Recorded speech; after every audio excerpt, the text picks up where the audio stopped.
I've been upgrading my frequency. I've been protecting my energy. I've been upgrading my frequency.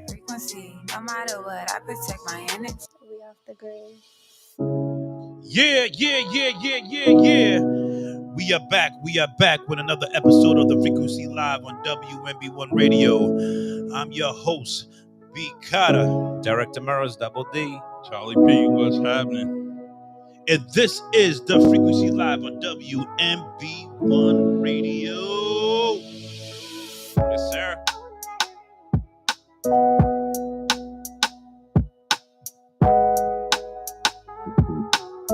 Yeah, I just want to let this beat ride for a second. All right. This is the best. I like this beat. What's going on, guys? Same old. Glad to be here. Yeah, every time we miss a couple weeks because of the Easter and we took our regular week off, I'm eager to get back. Yeah, Berto had to get African black. Hey, listen, he's gotta have African. He's gonna have his fun too. African black. Yo, I got a story to tell. I'm gonna tell later on though. We gotta have a discussion about. I can't wait. I got a story to tell.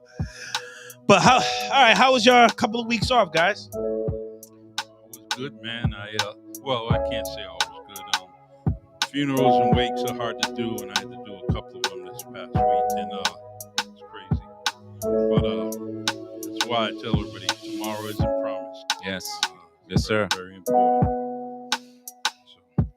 How was y'all couple of weeks? Yeah, I had a tough week this past week, but Yeah. Easter was good. I saw the kids. Obviously, it was great. After that, kind of shit fell apart, but it's going okay. All right. This is the new week. The week today. Yep.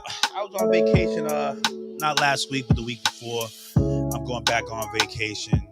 Living the life. Yeah, I'm blessed, yo. I'm telling you, I'm blessed. It's like going on close to 30 years in my company.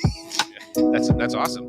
That's a long time. Yeah, it is. Like honestly, that's I'm working I got my 29 years and I'm working on 30 years at the same job. So I mean, that's an accomplishment, no? Yeah, it is. It's a big one. The feeling. That's a big one. Feeling. You can just be proud of what you have done. 30 years. People ain't even making jobs 30. A full year or even 30 days. Yeah. Yeah. No, good for you, man. Employees looking for people and they can't keep them for 30 days. You're Yeah. doing 30 years, so congratulations. Thank you. So, but being there that long, you build up some type of seniority, type of equity into vacation time. Yeah. Good for you. So I got a lot of vacation time, to be used. So I take advantage of it. So back on vacation next week. So just mind your business, okay? Yeah. Anyway, I want to start off with a conversation. We had there's a couple of things that the NFL draft was this past weekend. So can I break in 1 second? Unfortunately, we don't have our guest today. Yes. Oh, that's right. We supposed to have our guest, Buddy Andrade, John Buddy Andrade. He's a local community activist that in this community, but he had a family medical problem, so he's not going to be our guest today. We'll reschedule with him for another time. So I hope things work out very well with his family member. So our prayers are with him. Yes. God bless. All right. So to continue with the show. Thank you, Derek, for reminding me of that. Welcome. So the NFL draft was this past weekend, and there's so many observations. Obviously, we will get into the Shedeur Sanders type thing, but what happened with him. But what I want to talk about is this is my observation, and Charlie, with the elder member of our crew, I'm very interested in your opinion about this. All right. This is just my own observation as I'm watching. So we have the draft, and you have these young gentlemen getting excited to go into a very popular football league. Mm-hmm. Reason being because number one, you have an opportunity to make a lot of money, generational wealth for playing a sport. It's the American dream. and you get drafted, and I feel like it's a privilege to play in the NFL. Reason being because not everybody is able to do it. You know, it's a small percentage of our population of the world that can really play NFL football. But at the same time, I don't think that these kids really look at it that way fully. And this is my perception and how they're presenting themselves. This is bothering me. When you see these kids dress, okay, when they get in these draft days, right? They have these big chains on. That bothered me. Yeah. The reason being is that it's almost like, for me, and maybe I'm getting old, right? But it's almost like a slave mentality. Okay. You are the gladiator. Everything goes. We all saw the movie Gladiator, right? I've never seen it. You never saw the movie Gladiator? So the gladiators, they fight and you entertain in the Coliseum, which is the stadium, the Coliseum. Yeah. Now the gladiators are slaves, Yeah. right?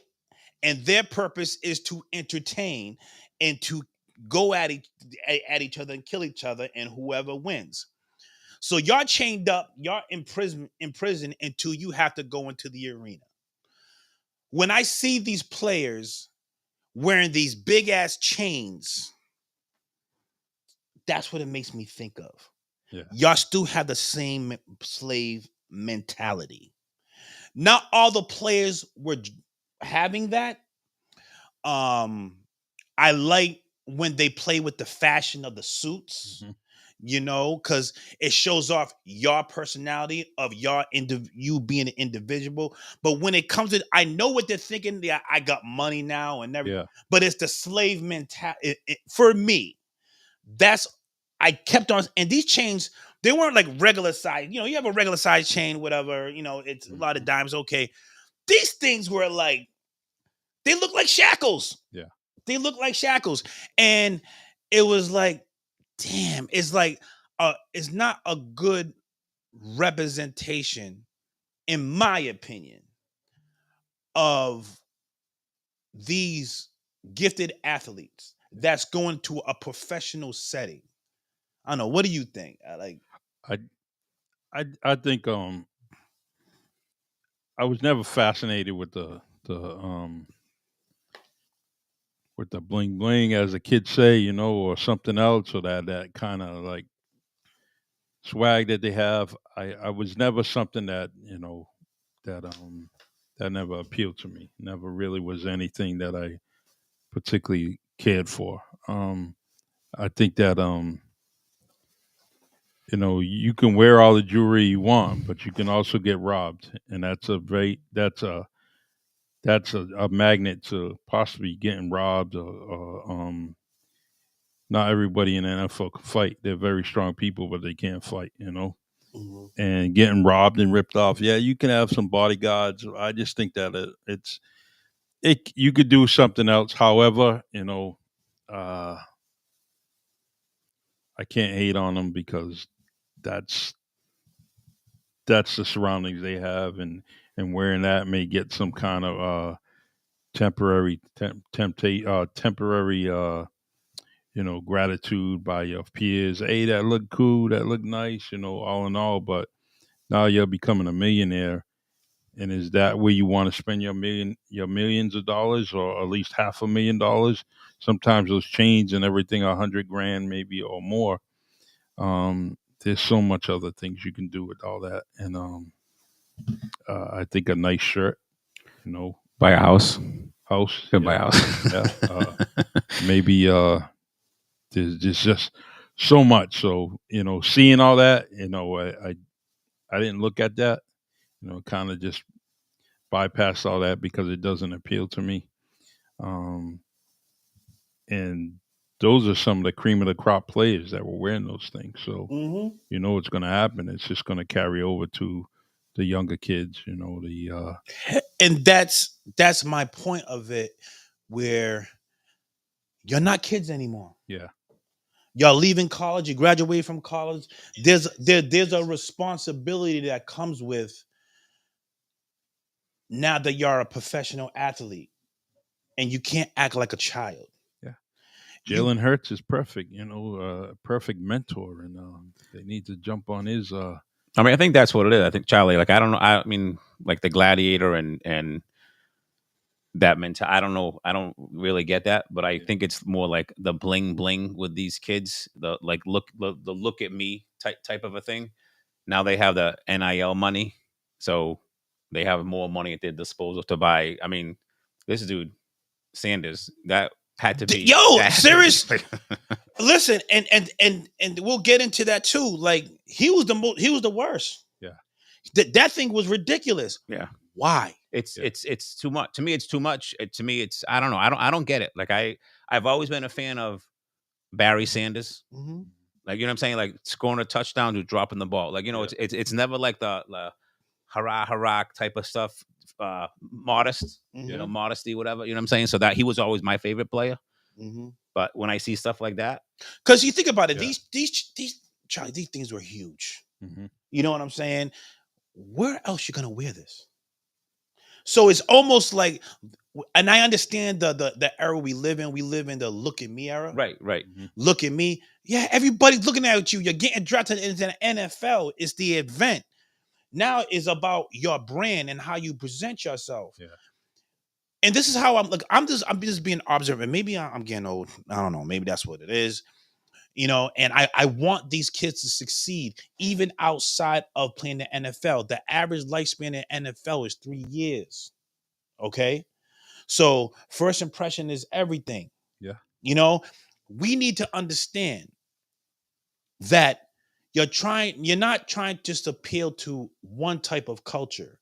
You're trying to appeal to every culture out there for your own benefit.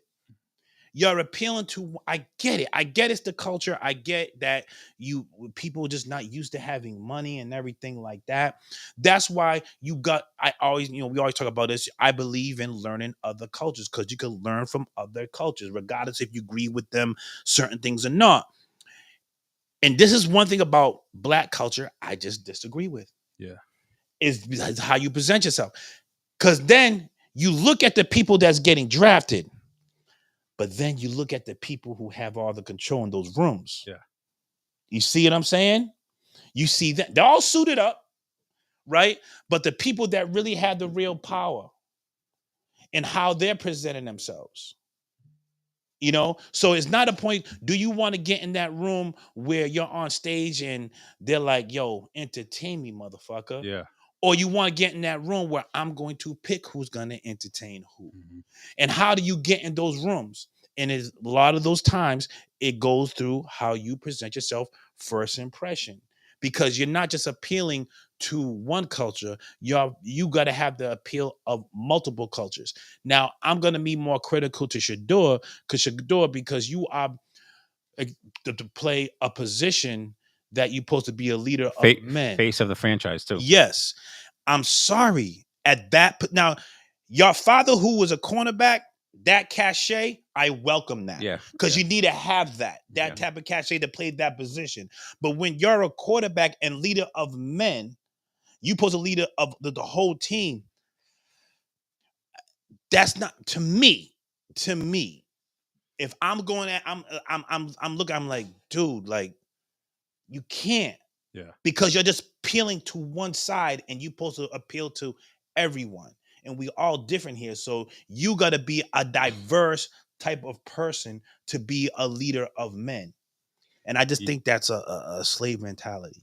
I think his flash is obviously that family type way of doing things.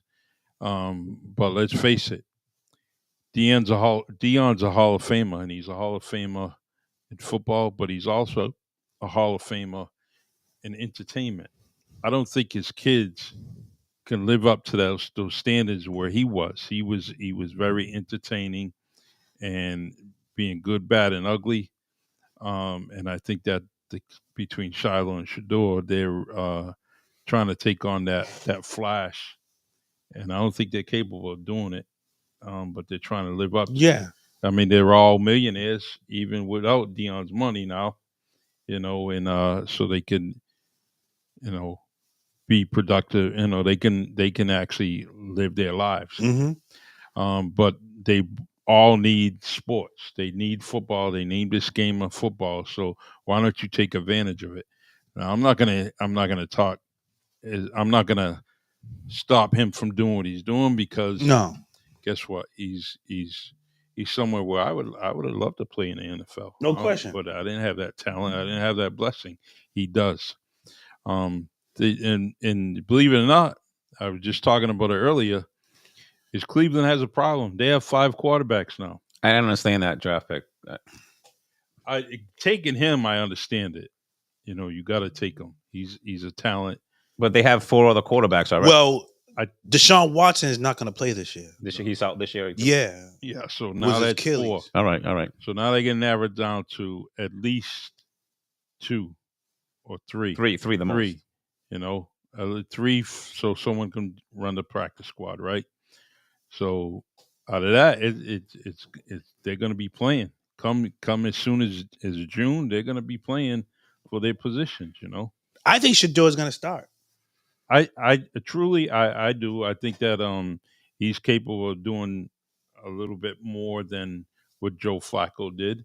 I think Joe Flacco is a career backup, and where you need him for 2 to 4 games, and he's probably going to win 2 out of 4, and I think that's crucial. I like the guy, I truly do. But I think that it could be Shador or that's the Gabriel kid. One of those rookies is probably going to start. I mean, I think the other guy is going to start. The kid from the Baltimore. What's his name again? Flacco. I think Flacco's going to start. He has the experience. I think Shador could come in after. But I mean, the fact that all these teams passed on him, kind of raises a question. You wonder why. I hear he didn't do well in interviews. He said no to a lot of NFL. Yeah. And by saying no, that you didn't want to meet with them. He didn't want to play. They would say, okay, right. All right. Guess what? I think I'm going to go get someone else. So listen, to be honest, I don't have a problem with any of this, how any of it played out. Honestly, you can point finger. I don't have a problem with it, because to me, this could have humbled him. He might come out and be different, maybe a different player. Maybe he'll do better. Maybe he'll be like, you know what, I need to, do my shit better or whatever. I didn't like, when you're on that stage, this is just me now. Okay. Yep. Again, quarterback, face of the franchise. I didn't like, the big gold chain, like the hat to the side. I don't know. That just, to me, that doesn't greet like, I can understand why I didn't like that. Sponsors and face of the franchise. You know what I'm saying? It's like, I think there's a time and a place for everything for that. Shit, I wear my hat backwards sometimes when I'm out with friends. Like, so what? But I think when you're, the NFL draft, majority of they got suits on, blah blah blah, whatever. I mean, I don't know. I just feel like it's not the time and the place. Perception is reality. It's like, I'm a Raider fan, and I first picked a running back, Venti. He had a nice suit on. I just loved his personality. Yeah. He had no flash. The suit was tight. I like the suit, and the suit, the way you want to dress is however you want to dress, but you're all suited up. But he'll need all this chain and like, look at me, I got all this money now and whatever. Like, he's like he was excited to be in the NBA and was appreciative to be there, and he presented himself where I would want him to represent my organization. Yeah. Now is like, yes, I have higher expectation from you. It is what it is. If you're gonna be the leader of my team at that one position, the quarterback, who demands a high market value. Yeah. So with that, more money comes more responsibility. So if I'm gonna draft you for that position, there's more of an expectation from you versus a receiver versus a cornerback versus it is what it is. Like it or not, disagree with it or not. And when you're in an organization in a league that is worldwide, that you're trying to appeal to every culture, race, creed, and ethnicity, like, and you're the quarterback, you're the face, there's an expectation how to present yourself. Right now, that's I think that talent wise, football wise, it wasn't fair that he was drafted that low because he threw for 37 touchdowns, over 4,000 yards. And his main receiver was the Heisman Trophy winner. Okay, so that's fine, and I'm not saying he's not talented because I heard he was going to be a first round pick. Okay, Yeah. but is there an argument on the other side? Like, he had the Heisman Trophy winner, and they were 13 and 12 over the last 2 years or something. You know what I mean? So is there that argument? Well, during this offseason, we all seen the mock drafts, and it was 1 through maybe 5 that he was getting. He was positioned, 2 to 5, really. And the thing is he's positioning that 2 to 5, right, to go, and there was no football played during that time. From that point, like say the end of the NFL season, Yeah. right? There's no football being played. So why does he go down low even further? The reason why he goes down low is because of the perception that he's given, not going to the meetings. Those are the only things that have changed from him going from position Can I 2 to 5. Yep, go ahead. can I argue with that? Yeah, But real quick, I don't know if you're reading the board. One of your favorite. I know your sister said hello. Yeah, she's saying what's up. Okay. Hi, Joanne. Just want to give a shout out to my sister watching the show. So listen, I want to argue with you for a second about that because I feel that I don't know why he dropped from first round to fifth round or whatever, Yep. fourth, fifth round, whatever it was. So I don't know if it's because of his record. I don't know if he can't read defenses. I don't know what these NFL owners or coaches thought he was missing or something. But I do feel like, if you can like score touchdown, they're gonna draft you. Yeah. Like they traded whoever traded for Watson on Cleveland, right? This dude's got 50 rape allegations or whatever, right? Whatever he was doing in massage parlors, right? Yeah. The Patriots drafted Hernandez. Like they're gonna draft people, or they're gonna pick people that can score touchdowns, can you know what I'm saying? I get it. So I feel like if he could do that, even with the gold chain, I feel like someone would have grabbed him before the fifth round. What are we not seeing? Like, can he not stay in the pocket? Is there something that football wise that we're not seeing that these scouts are seeing? I don't even think it's about capabilities, because he was in a professional type offense in both colleges that he played. Being Jackson State and in Colorado. I think it's basically the NFL saying, "Look, we wanted you to come to our meeting. You said no. We asked you again to come to our meeting. You said no. We're the NFL. We are the prize here. Shador, you're not the prize. At least not right now." Is some of it Dion? I was ready to say that. Yeah. Do you feel like, and let's maybe this dynamic too, and because I think it's a combination of everything we are saying, and let's add on to this. Is it the NFL's was like, all right, we draft this person, and his father is Deion Sanders, who is the only coach you ever known through Grace, through Pop Warner, through high school, through college. Now he's in the pros. All right. His father is a coach, a high-profile coach in Division I college football, who I'm sure a lot of people feel like he could be a good professional coach because his cachet will have a lot of influence in today's players. Yeah. So by you drafting this Shador as your franchise quarterback, and if you're not successful right away, are you watching behind your back that here comes his father? That could be a part. I think that's probably. and I think that's a big part. and Mhm. nationally, Where it could take your job. Nationally, all the shows have talked about just exactly what you said, and there's a caution or fear factor that Dion's in the wake and waiting for you to mess up or for you to do something as a coach, and he may step in. So, and I just think that he's I think there's another dynamic there too, though. yep. I 100% agree with that. But I also feel like, is there like when a coach is trying to coach Shador, am I saying that right? Shador? Yeah, yeah. When they're trying to coach him, tell him what to do, whatever. But then Dion's in his ear, nah, do it like this. Yeah. You want to do it like that. You know what I mean? So is there too much of a struggle there? Well, something. It could be that, because now, Shador is going to be like, he's getting coached by his dad, not only on the field, but maybe Off the field. Off the field. Oh, as a coach, if I was his coach, Mhm. right, in Cleveland, I'd just say, all right, I'll stop all this. They're going to be third string. So if he stays third string, that's where he's at. He's not going to move up because, for one, Flacco or anybody else is actually maybe winning. And why do I have to bring him up? I'm going to leave you on the practice team. Mhm. That's where you're going to stay, and so be it.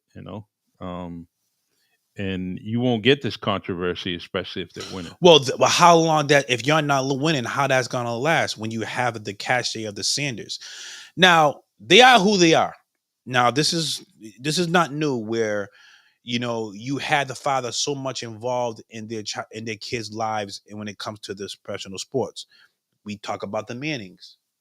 When Eli Manning was coming into the league, he was dictating where he was going to play. He wasn't playing in San Diego, who had the first pick. Yeah. And they told him. And I hated him for that. Yeah, but they're not getting the backlash that Dion made. And maybe it's the way they're doing it, how they're coming off, and it's rubbing people the wrong way.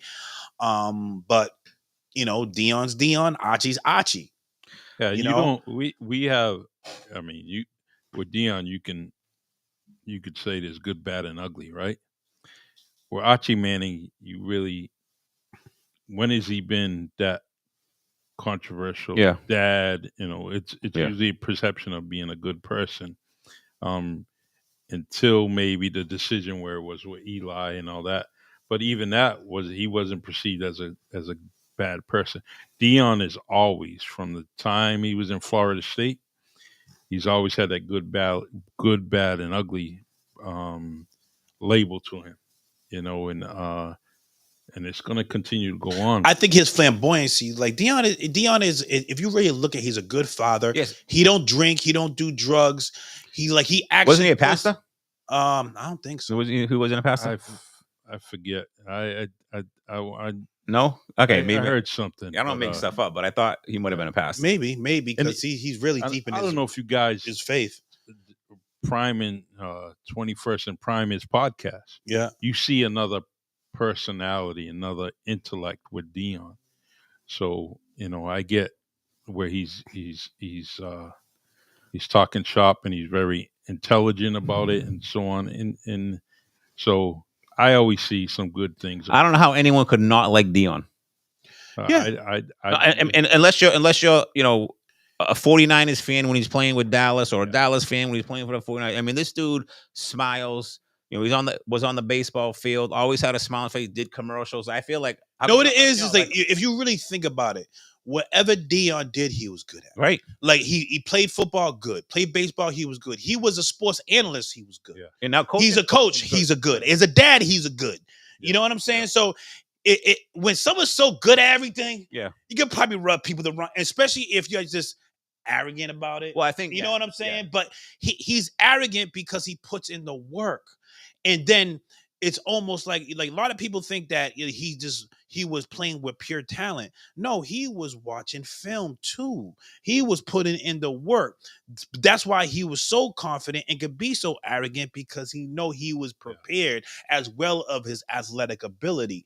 But when you just hope someone to fail and they don't fail, it rubs people. I think like from a we got two comments up there. I feel like from a fan's point of view, how could you not like him? Yeah. My opinion. But I get what Burrow's saying. Like the higher ups in the broadcast and the higher ups in like the executives, I can see him rubbing them the wrong way. Yeah.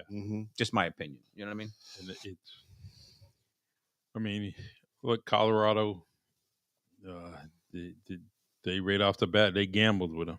Yeah. And they said, we're going to give you millions of dollars, but we don't have it, but we're going to give it to you. And he brought tons more. And he generated it, and he brought admissions up everything. to the school. Oh yeah, yeah, everything. So, I mean, I like it. I just think that his kids are trying to. They want to portray something similar to what he did, but prime time is prime time. His name is, before they call him Dion, sometimes they call him prime time. That in itself is notoriety, and I mean, look at Shador using the word legendary. No, your dad's legendary. yeah. You're not legendary yet. Yeah. You know, so you need. But he's already trying to brand himself. Yeah. And I get, this is the era we live in. Yeah. You know. But then you look at Shiloh, who was undrafted, who is going to the Tampa Bay Buccaneers as an undrafted free agent. He did get drafted. Did he get drafted? I thought he is going to Tampa Bay. He's going to Tampa Bay. And the first thing he did was you wouldn't call it fire. But before their father was representing them.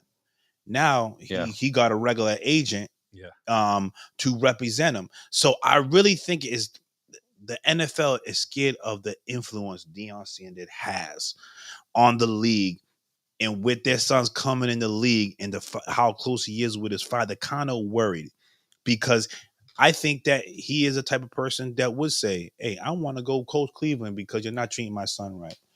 You don't know how to coach him. Yeah. And as an owner of Cleveland, why wouldn't you want to have Deion Sanders? That always going to boost your brand as a you know, you're going to be on prime time just because Deion Sanders is your coach. Well, especially if the kid's doing well, they're doing well, but they're not winning. That's going to make the owner potentially bring Deion in. If the kid's not doing well, you know, there's nothing there. You know. Well, you could say, well, we could bring Deion Sanders in so he can do well. Yeah.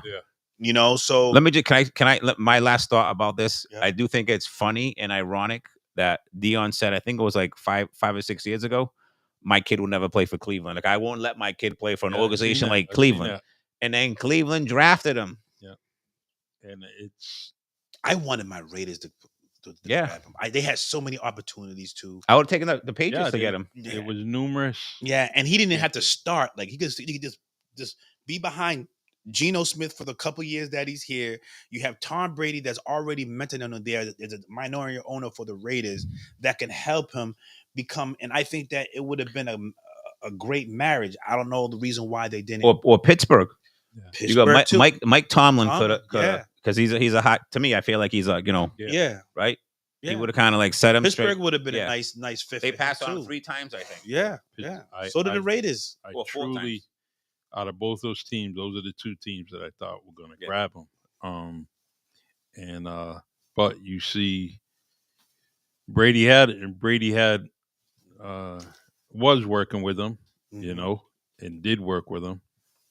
So he must have seen something. I'm not saying I just think he got outvoted in the Raiders too. Because of, I'm pretty sure he stood up to him.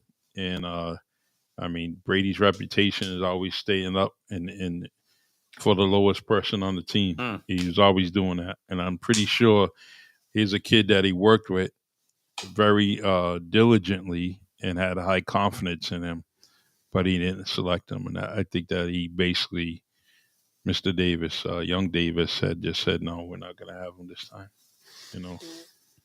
So it's a combination of things that could have been the reason why, you know, he was drafted so late. But again, NFL is just a male soap opera, and is an add to the intrigue of the game. All right, what is he gonna do? I mean, so right, people are gonna be tuning in. Every week. Gonna be tuning in. Yeah, you're gonna preseason. Yeah, they're gonna be at their practices, you know, and you know, maybe the press will be there, you know. So I'm anxious to see. Yeah. I just think that everybody join on everything locked on Cleveland Browns. Yeah. One of their shows, so you can get that for that ground level perspective by the people that are in Cleveland that are watching the practices, and it's going to probably give you the news firsthand of what's going on with them, and that starts as soon as June. They'll be on the field doing their thing, Yeah. and then Imagine, July though. comes the Imagine. exhibition. Yeah. Imagine Shador Sanders brings a Super Bowl championship to the Browns. Yeah. It's possible. Anything's possible. I'll tell you, That will be legendary. I'll It tell will you be what. legendary, and I'm hoping for it. I want it to happen. Yeah, me too. I'm criticizing with the chain and all that stuff. Yeah, I get it. Okay, whatever. But at the end of the day, I don't want to see him fail. Yeah. I don't want to see. I want to see him succeed because I will enjoy watching that process. Coming to fruition. But I'm going to critique you on the way up because what comes with this success that I want you to have comes responsibility. It's the story is being made, right? Mm-hmm. Cam Ward, Tennessee. Shador Sanders, another going to the rival Cleveland. Could you see that later on? Yeah. That's going to be nice for that division. So I can't wait, and I hope they're both successful and they both end up taking the reins of both their teams, and they go at it and make that division. We'll find out up to his reputation. We'll find out. All right, so let's get into the next topic. Oh, this guy here, man. What do we got? We got Shannon Sharpe. Shay Shay. Yo, Shay Shay. This is your boy Shay Shay. Shay Shay. What's up? Where's Jasmine? Jasmine, where you at? Yo, Jasmine will be killing him right now. Killing him. All right, if anybody doesn't know, Shannon Sharpe, ex-NFL player, 3-time Super Bowl champion, brother of Sterling Sharpe, one of the greatest receivers in the league. ESPN guy now. He's he's a sports analyst on ESPN on First Take Monday and Tuesdays, and he has a popular podcast show, Club Shay Shay, and also Nightcap with Ocho Cinco. And he has to deal with an issue of a young individual saying that she was, I want to say, sexual assaulted by Shannon Sharpe. Shannon Sharpe, they were in a consensual relationship, but she's making these allegations. Shannon Sharpe has said that this is, a shakedown that is for money. For whatever reason she is doing this, or if it's true or not, I don't know. Is all he said, she said. I don't know what's true, but what do we think about it, guys? Well, it's interesting that he gets that $100 million offer, and the plaintiff wants 50 of it. Wait, like 1 million from ESPN? He was offered a podcast deal. Okay, podcast. Podcast deal. For a job, you're saying? Okay, for his like how Joe Rogan has a big deal. Yeah. So it's a $100 million deal, podcast deal, which I hope we can see one day. Live could just get maybe like $100,000. Yeah. Hey, we're heading there. Okay, we're coming. We're getting there. Yeah. So, and she's requesting 50. She was offered 10 million.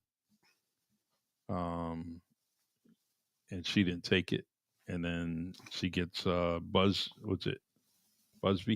Yeah, Busby, who went after Diddy, who went after Jay-Z, and failed, and for the same reason. Yeah, and Watson. For the same thing in Watson. So, I just think that at some there'll probably be a smaller settlement. So let me ask you something. I think he doesn't have the stamina to fight this. If you're offering someone $10 million, I mean, it's kind of like an admission of guilt, no? And only if he's trying to push it behind him. Yeah, he's trying to just kind of push it aside, and I mean, any settlement, you're always gonna presume that there's some guilt somewhere down the Right. line. But I mean, there was Berto. Correct me if I'm wrong, because we cover this already. But wasn't there something on that leaked out, like a text message or a phone call that he was doing something he probably shouldn't have done with a chick, Yeah, right? It was the he was on video, his live Yeah, came like and he was having sex with a girl and you could hear it Instagram. over the okay, On Instagram Instagram. live. Yep. It wasn't which I get. There's nothing it, illegal with it that. just said, yeah, not legal. His phone, it happens, whatever. But I mean, yeah, He- happens all the time. he was getting, he was getting. Oh, it's so funny. Just like speak about Dion. Dion was like, he had Dion on his show, and it was like, a lot of things get hot and heavy. And Dion goes, yeah, Yeah. we heard, Yeah, we heard. and they were laughing about it. Go, you left yourself open for that one. Oh man. But, um. So yeah, so she, what I'm perceiving as is the fact that they had a consensual relationship, and I think that she liked it a little rough, right? And but yet she probably she thought that, oh, I got my sugar daddy, Yeah. right? And you know, I'm sure Shannon Sharp was paying this, paying that, this and that. She was living the good life, but I think Shannon Sharp understood. Now she was young; she was in her early 20s. He's in his mid 50s, Like very early 20s. right? So we could have that conversation about the age bracket, but I think Shannon understood this is a transactional relationship, Yeah. Mm-hmm. right? She probably thought she was playing him, Right. I'm riding him. It's benefiting both of us. Yeah. But she thought that, I'm playing. No, it was the opposite way. I think Shannon understood. Okay, Yeah. I'm gonna give you what you want, so I can get what I want, but it's consensual. Yeah. So this is around the time where you talked about that Instagram leak, where I think she realized, wait, we're not in a monogamous relationship, right? And I think she felt a way. Yeah. And I think that she did set him up in a way. I think they role play, they talk dirty to each other. This is what I think, because I don't see Shannon having to force himself on somebody. No. There's something's going on with. Then you hear Shannon say something about, oh, there's a video out there, but it's not the full version. Yeah, play the full So version. you knew the full version, but you don't have a copy of it. So what that tells me is that There's something that she did in that video that shows that it's all consensual. yeah, they And both parties. on both parties. Yeah. And this is my thing. I don't like when women do this for the simple fact y'all doing a disservice that for women who actually do get sexually assaulted. Yeah. Yeah. Now if he sexually assaulted you, then press criminal charges. Yeah. You supposedly have a video. You supposedly got these texts. You probably got these voicemails. Let it be criminal charges and let's fight this in court. But she went right to civil to get the money. Now let's go. You go to civil and you go and you win. You get the money. But he sexually assaulted you, supposedly. Yeah. So it's okay for him to get away with it if he gives you money. It's all about That's fishy to me. it's all about money with these women, right? But we can't say that. Well- Don't say that, man. Don't say that because the girls will be in the comments. I'm just giving you my opinion. Listen. These chicks that are 20, I think she's 21 years old. Yeah. Early 20s, okay? Even if she's 24, 25, whatever. Dude, you're going after a multi-millionaire 50-something-year-old. Dude, it's about the money. Yeah. Like, stop. You know what I mean? No, she got sexually assaulted. But she really likes him. Like think about it. Like, we're getting to the age thing. Mhm. Okay, Shannon's 50-something years old, and they're getting on him. You can't make the decision. I guess they met, she was 19, right? I think she's like 22, 23 now. And he's like, as an adult, oh, he groomed her. Listen, this girl's an OnlyFans model. Right. She's an right, OnlyFans. right. She's selling her body for money already. I don't get the grooming thing when you're an adult like that. But they don't. Again, I do like at we can't. 13, 14 years old, but when you're in your 20s, Yeah.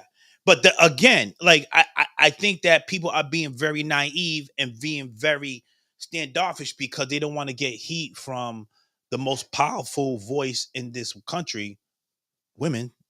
yeah, Women got a powerful voice, and we as men have the responsibility to protect them. But at the same time, women may take advantage of their power, which is their voice. And this is my thing. If he sexually assaulted you, and to that point, then as well it be civil charges, allow it to be criminal charges. Because if you charge him criminally and he's guilty, then you could go to civil and still get that same money, or maybe even more. But you went right to civil. So it's almost in this attorney that she has, they went after Jay-Z. What Jay-Z said, I'm gonna fight it. Because I know I didn't do anything. Yeah. And they fought it, and they fought it, and they fought it to a point where they ended up finding out the girl was lying. Now, what sucks about things like this is the fact that men are guilty into proven innocent. They're not innocent to proven guilty. But even when you prove yourself to be innocent, your reputation is still tarnished because a woman's voice is much more stronger. So even though you prove yourself, now in the back of people's mind, he might be this. And that's where people rather just pay them to go away just to save your reputation. Because at the end of the day, especially for a man, but I think our your reputation, especially in your brand, your reputation is everything. Yeah, but I feel like by paying someone off, by Shannon Sharpe paying off $10 million, that is more of a guilty than Jay-Z fighting it and being innocent. Why? What's the difference? Because he's paying. I feel like when you pay someone off, you're admitting guilt. So that's why Shannon Sharpe is not paying him off. That's why he's fighting it. And Well, that's why didn't he try to for $10 million? He tried to a point where she wanted more. She wanted 50. So Shannon says, I'm not giving her that. Yeah. All right, let's go. Yeah. And so he's taking accountability. He's like, yo, no. Because I think he knew they're going to ridicule me because how young this girl is. Well, I mean, you know what I'm saying? But it's not illegal. No, it's probably immoral, but it's not illegal. I mean, at least Bill Belichick, went to 24 years old. But they don't talk about that much. No, they beat him up too. They beat him up. He gets beat up, but it's those different. two are they're working together. Yeah, he's 20 years old. He's in his 70s. Yeah, there's a relationship other than sex. A one night, yeah. Like they're on social media together. But this is the relationship for 2 years too. It's just the fact that she thought she was, and this is what I'm saying. Women, understand. I always tell when I have conversations with women, I say this: you set the game, you set the rules of the game. We men have no choice but to play it. Mm-hmm. So we understand these are the rules that we got to play. But at the same time, we're going to protect ourselves. Y'all going to make it transactional? Okay, we understand it's transactional. Yeah. Okay. And we will sacrifice that dollar to have your company, but it's transactional. So now when we're done, we're done. Yeah. Don't get hurt. When you made it, that's the game. And that's what I understand. Like, so girls, if you don't think that we know that girls have their little group chat, mm-hmm. They're talking about guys and this and that. Guys have their same group chat too. Yeah. And the reason being is that it's almost to help protect ourselves from certain individuals. And I mean, maybe I might be, I might be dry snitching, but at the same time, like I would want a genuine relationship. I would want someone to like me for me. Yeah. You know what I'm saying? So I don't get in these circumstances. You know what I'm saying? And I don't want a woman to be in these circumstances where a predator like so, you know, because we are built to protect women, but we also protect each other in sort of sense. So um I really feel like she thought she was getting over. I got this. Yeah. She knew who Shannon Sharp was. I don't think it's going to reach the courtroom. I really don't think this case is going to reach the courtroom. Did ESPN let go of him already? No. No, he took a step back. Take a step back. Yeah. Yeah, he took a step back to deal with these issues. Now, let me ask you, really get into, because I think a lot of people feel like he didn't sexually assault her. I think he's getting more ridiculed about the age gap. What do you feel about that? I don't think it's I don't think it's a valid I don't think it's something they should go at him, because they're considered adults and they're having this conversation, this relationship, and she's making a decision, he's making a decision, and I'm pretty sure at some point they were in mixed company with somebody else, and but I don't think it's any of our business when it comes to two adults, doing their thing. I just think that's the American way. After 18, you're an adult. In some other countries, it's far less than that. Yeah, I think in some other countries, and you know better than me, right? Because you know more different cultures than I do. But what does he do? Travel a lot. which travels more than me. But Experience. yeah, but other cultures, age gap is like nothing. Yeah. Right. Yeah, but it's still like there's still a point. Yeah, so I feel like, like my opinion, like Belichick and Shay with 20. That is I get it. My daughter's 21. Like, you know what I'm saying? So someone's gonna be like, Mm-hmm. what if she brought Shannon Sharp home, man? It's like, hey, honey. Yeah, there'd be a problem. Unless she can guarantee the 10 million. Oh, see what I'm saying? Everybody got a price. Everybody got a price. I'm joking, honey. I'm No, joking. you're not. Okay? No, you're not, yo. He's selling his daughter. Get that 10 million, Hey, baby. Honey, don't you Baby, dare. you did it, baby. You did it. He got his own money. Daddy's happy. I got 3 jerseys. Yeah. Broncos. You ever Ravens. see that scene of Coming to America? You did it, baby. You did it. What I mean, he got his Listen, own money. I'm not He pimping got out his my own daughter. money. I'm not pimping out my daughter, okay? Yeah, it sounds like that to me. But you bring up her name. He's unless that's 10 million. That ain't. Nah, that age gap is way too much. Is he more? It is. You're gonna be in your 30s. If he's 50, she's gonna be in her 30s, Yes. right? At least be in her 30s. Be in her 30s, Yes, mid 30s. mid 30s. Like the Bill Belichick, way too young. Or even if you want to push it, even at least late 20s. Hey, you know what? Because he met him when he was 19. If D did do that, he could. Hey, that's where we get that $100,000 from. Yeah, that 100 grand, yo. Give that 10%. He be paying for his own show. Oh, man. Oh, man. But All due respect. all due respect. All due We respect. do love. All due Can respect. I just say one thing? Like, can I add to this conversation for a second? What, you want 20 million? No, like, we're talking about Shannon Sharp and, Yeah. this woman trying to get over on Shannon Sharp because he has money.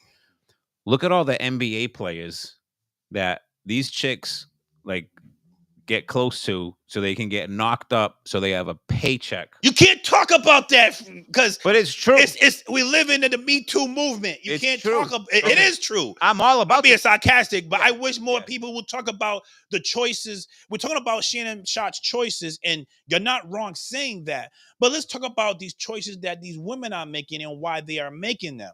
They're creating decided because they make it because at the end of the day, like I believe society starts with women. But I mean, we are talking about a small percentage of women. Okay, when we say like women, we're not talking about. And we're talking about small percentage of men. True, true. What I'm saying is like I'm talking like the sports in the sports world here. Okay, Yeah. these women are going after men, A particular sport, and they're getting athlete, yeah. they're getting knocked up, And so they they go from one athlete to the next. right, so they can get a payday after payday. Yeah. I mean, what are they? But my thing is, what are these dudes thinking?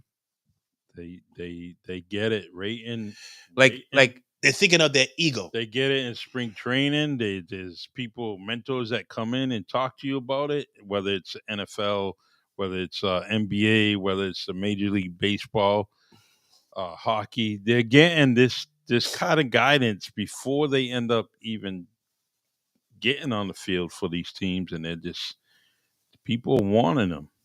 People Yeah. are warning them and say, "Hey, pay attention." I'm pretty sure. Even with the Sanders family, Dion's on his second marriage, but I'm pretty sure he had talked about. oh, I'm sure he guided his Yeah, kids. yeah. But that and a beautiful woman, like, and this is why women have so much value. Like I like I always say, women up here, men are down here. I honestly believe that, even though people may think I'm hard on them and I criticize them. I criticize them because I have a higher expectations because I put you on a pedestal. Same thing where I talked about the quarterback of a franchise. Like there's a more of an expectations of you because I put you on this pedestal. And I look at women. I think women are top tier above men. So because you want to be, if you're in that position, there's more expected from you. Right. As far as Yep. me, you know Right. what I'm saying? I agree. So you have to, as much as you got to criticize choices of men, and I'm not trying to excuse men, but at the end of the day, women, you hold the power because men do everything for you.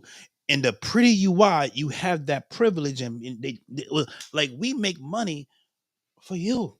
Yeah. You know what I'm saying?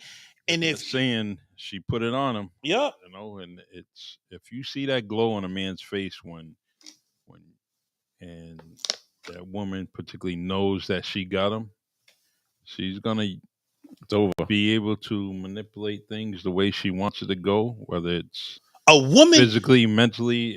There's definitely a whole lot of power in a woman if she uses it right. if she could be your blessing or she could be your detriment. Yeah. Yeah. Like if you want to destroy a man, it always involves a woman. Think about it. But if you look at every successful man, there is a good one beside him. Yeah. 100%. You see, it goes 100%. both ways. It goes both ways. But women will take that congratulations of building that man, but they don't want to take the accountability for destroying that man. And that's where it's wrong. A woman's voice, like a woman can put some type of energy in a man where he can lift up a car. Yeah. That is a superpower. Yeah. But with that superpower comes type of a responsibility that a lot of women don't want to be accountable for.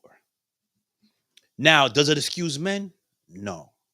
We need to be smarter and protect ourselves.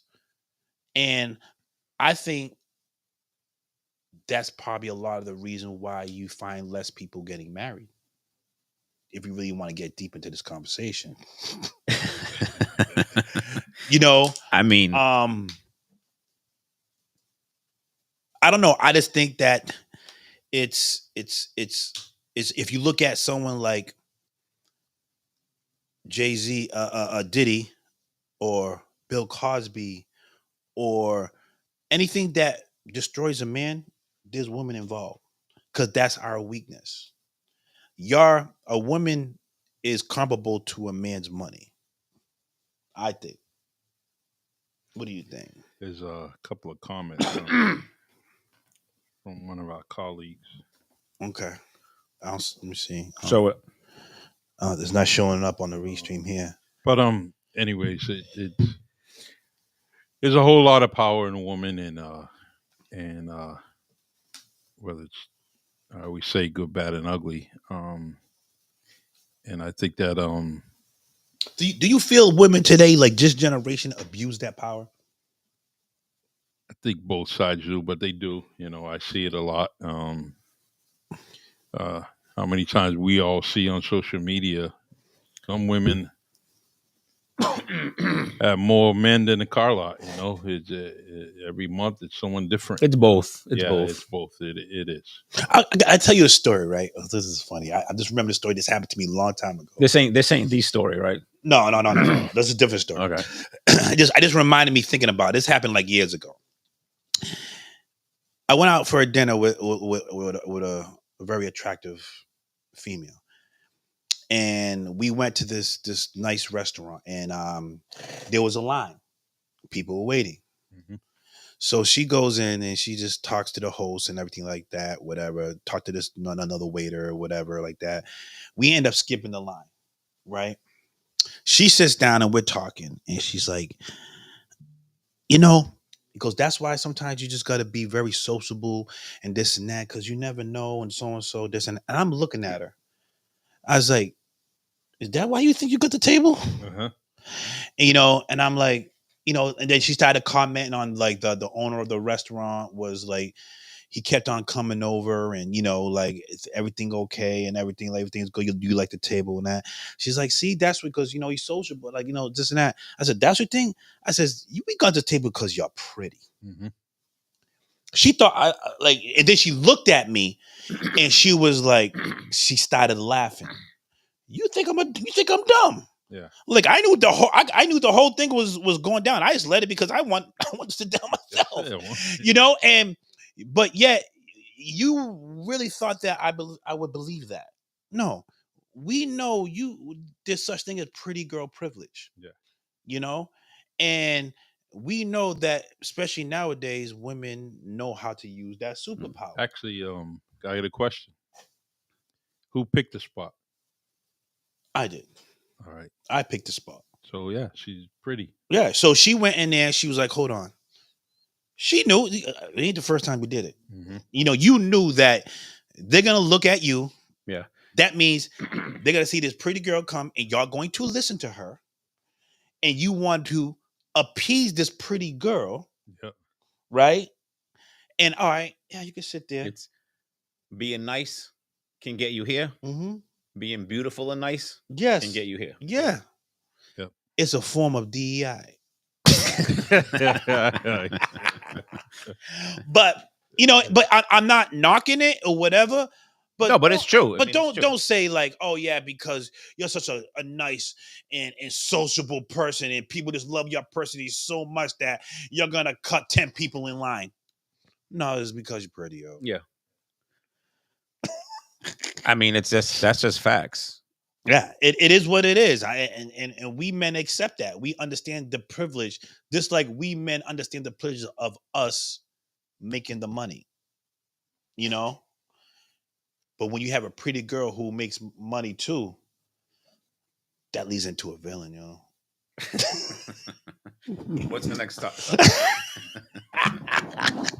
But let's get into the next topic. What we gonna do? Charlie, you want to get into the Frequency Cafe? All right, hold on. We got go ahead. Do what you gotta do on the computer. Every now and then we do a segment called the Frequency Cafe, and it's about Charlie Perry because he has a talent of writing poetry and music and these lyrics and things. So I want to highlight his talent. So the Frequency Cafe is always going to be a segment of Charlie Perry's poem of the week. So here we go with one of his poems on the Frequency Cafe. This is Charlie Perry of the Really Charlie podcast. You just had it. I saw it up there. There we go.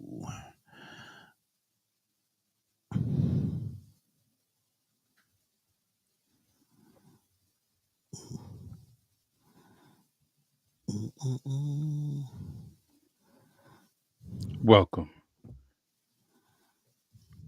This is the Frequency Live, and this segment is the Frequency Cafe, where heartbeats turn into a poetic pulse.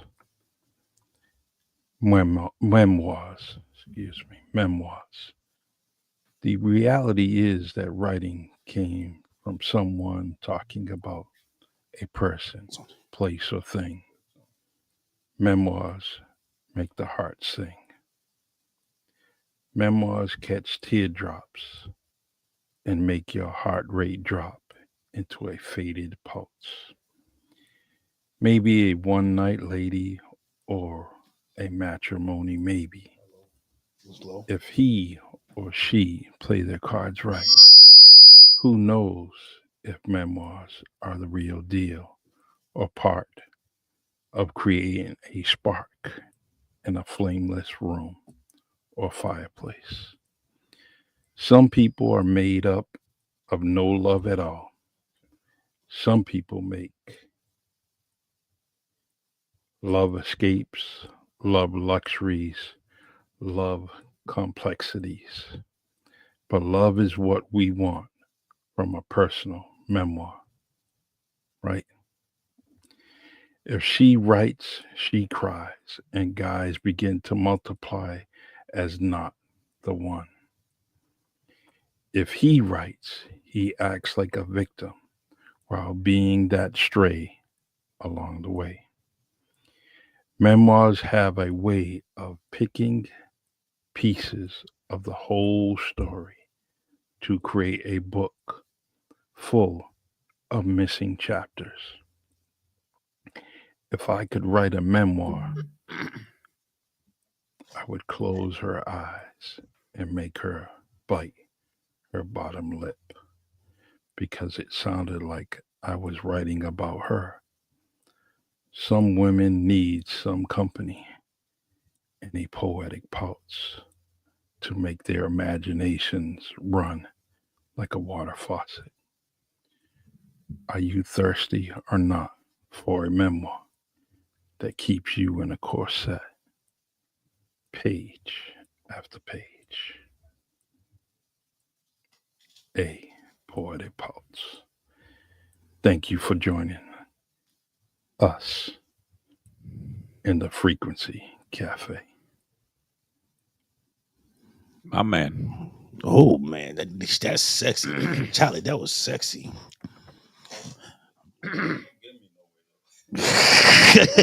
You married, man. Good stuff, Charlie. Always enjoy listening to your poetry. Yeah. It's like Memoirs. Yeah, I like that. leaving stuff on the refrigerator, kitchen table. Wow. Nothing. Look at you. And everywhere. I'm like, Yeah. Michelle, you read what I wrote? What you write? What's it on Facebook? It's on the Yo, but roll reverse. They'll be getting on you, right? Yeah. Roll reverse. See, you can't even get some congratulations for effort. Oh no, I tell her I'm the only man in this world that wrote a whole book about you. Wow. So Wow. Wow, that's deep, Yeah. right there. I hope she's watching right tonight. Just that line right there. I'm the all in all. I Say hope that she's again. watching. What he oh say? no, I'm the only man that wrote a book about you. Ooh. Yo, I gotta use that. Yeah. Oh man. That's it. All right, that was a Frequency Cafe, Charlie Perry. That's something we do every now and then to highlight Charlie's amazing talent in his poetry. I like when he goes sexy, man. That's just that just reminds me of that old school R&B, man. That's just it. If you don't go sexy, I mean, the reason why we're all on this earth is because someone was being sexist, Yeah. Yeah. whether it was mom, dad, or whatever. You gotta keep loving your life, and poetry is something that I try to do every day, and write something, and got to challenge yourself. And I tell people, send me images, I'll write about it. I don't care what it is, Mm-hmm. Right. and you got to challenge your creativity, and sometimes just a picture will inspire me, movies, whatever. But Frequency Cafe, I'm already working on the next one, so Nice. can't wait. Yeah, I like that. I like this segment because Yeah. people need to understand how well of a writer you are. I mean, I felt that honestly. I'm not even joking. Like, you listen to it and it grabs you in, and it's like, yeah, that's what I'm talking Yeah. You keep it real and it appeals to people. If you keep it organic, coming from the heart, about. it there's a lot of things just this week that I wanted to write about, but I couldn't because grief was on my mind. Derek could relate to this week. It just every time I try to write something, I was thinking about what else was going on in life, and so I had to kind of step back and say, I'm gonna wait. Maybe this week something will change and spark Right. some kind of writing for me. Grief is hard. Tomorrow isn't promised. Mm. All right. So thank you, Charlie, for that. Thank you. Now, this is something that I just wanted to do for this show today. Which I got a story to tell. I've been hinting to a story, and this show is more of a lighter than usually show that we have, because usually we talk about politics, but this is and it's something that happened to me on my vacation that I want to share with people, and it has some political type of content to it. I went away on vacation, right, and I really want people to really listen to what I have to say and really try to understand how, even though it was brief, it made me feel a way to a point where I had to really take my time to think about the words I'm about to use. Um, so here's the scenario. I went away on vacation to a Latin country, and what I'm going to talk about is like this deportation stuff that we are going through as a country, as a change in the country. So if anybody has traveled outside the country, obviously there is things that you have to do as well as have your passport to travel outside the country. This particular country, what you have to do to go into this country, you have to register yourself going into this country. There's like a migrant migration app for this country where you put in your info stating what's your flight number, what country you're coming from, what's and all that good business, and you have to do it on your way out as well as going through the immigration process in line, and just the whole process in itself. So when leaving this country, um went through that whole immigration process, registered myself leaving, went through immigration, went through security, even went, they have a machine where they take a picture of you eye to eye to make sure that your passport matches and everything of that nature. And you go through security a couple of times. And then you get on your flight. And when you get on your flight, you get off your flight, you have to go through immigration again on the other side, which is the United States, and you go through that process. Now, this is my experience, especially in the climate that we're in, and it bothered me. It bothered me, and I'll explain why it bothered me. So we get off the plane, and once you get off the plane, you get off the gate, and then you have to go to immigration, the immigration line, right, where is just different section of the airport, and you wait in line. You go through immigration where you give your passport. So you get off the gate. Soon as we get off the plane, that ramp right there was ICE agents waiting. And Right there and then, they ask for people's passports, IDs, or whatever. Well, passports, because you come from another country, you got to have a passport. You have a passport, and they're checking passports. As I'm walking off the plane, I see this one ICE agent who is white, and as he's looking at a passport, he's looking up at me, looking at me. I'm giving him the eye to eye contact because I got nothing to hide. Mhm. His partner, who is black, as I'm walking, goes, "Senor, senor, senor." I turned to him and I said, "What's up, brother?" His face just dropped because he understood that you just profiled me. Mhm. He said, "I got to look at your ID. We're doing this and that." He didn't even look at it. He just glanced at it and left. No big deal. But that bothered me because I was profiled, right? And profiled with, even though this particular agent was black, I use this word ignorant. You was ignorant to be senor to me. There's nothing Latin about me. Mhm. Um, so I go through immigration and I see these same agents. I wanted to ask this particular agent, why did you reach out to me to pull me to us? I want to know what was the reason. I'm trying to get eye to eye contact with them to get their attention. They would not look at me. Like I'm talking about, they walked by me like they were this close. I'm like this. I want to get the eye to eye contact because I want to say, "Excuse me, sir. I just want to understand what's going on here. What made you senior me?" Like this. But as soon as he heard me speak, he knew he messed up. Mhm. You could tell in his face that he was expecting some type of accent or whatever. But they wouldn't look at me. They wouldn't look at me. So it was a brief thing, no big deal.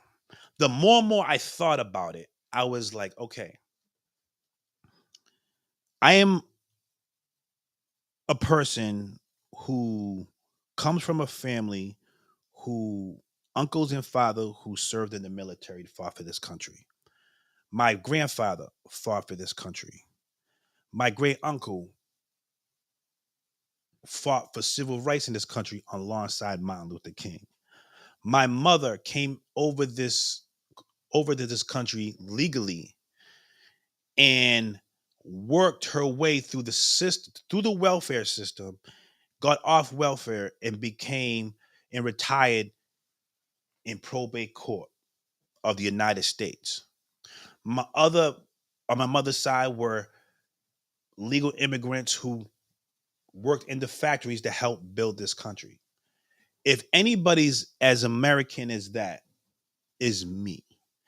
I worked for an American company, like we talked about earlier this show, for 29, 30 years, which means I was part of a American labor union for 29, 30 years in a job that I serve this American public.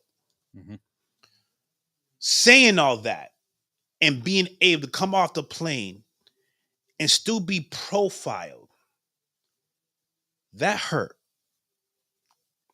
That hurt to a point where it didn't matter what I just explained from where I come from and what I do and what my parents did and what my, like my uncles, yeah, they served in the military, but they're also police officers, firefighters, environmental police.